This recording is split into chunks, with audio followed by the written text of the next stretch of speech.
Mga mi, another unboxing na naman. Itong nabili ko nga po is 120 by 180 po ito yung haba niya. Ayan. Meron siyang kasamang gayahan, manual.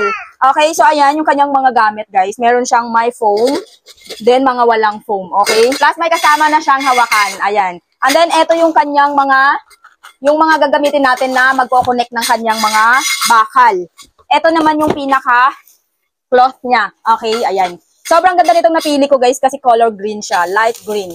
So kung meron kayo guys na baby na malaki na at pakalat-kalat na sa bahay, pwede nyo nang bilhan nito. Ayan. So meron siyang pintuan dito. Okay. Mga tapos ko na yung pag-assemble nito at saka napakaganda dito kasi may takip po yung bawat side nito. Okay? Lahat po ng mga connection niya, meron pong takip. Mga mi, kaya kung mag-i-invest kayo sa kuna or sa playpen, mag-playpen na kayo mga mi kasi napakaganda. Magagamit nyo to ng buong pamilya mo. Pwede kasyang-kasya kayong lahat dito. Ayan, napakaganda kasi very spacious talaga niya. Okay, available tayo sa iba't ibang sizes. So, itong hawak ko ngayon ay 120 by 180 cm. Ayan, napakaganda. Pwede nyong maging bed to ng inyong buong pamilya. Kaya mga mi, kung interesado kayo nito, nasa yellow basket, check out na!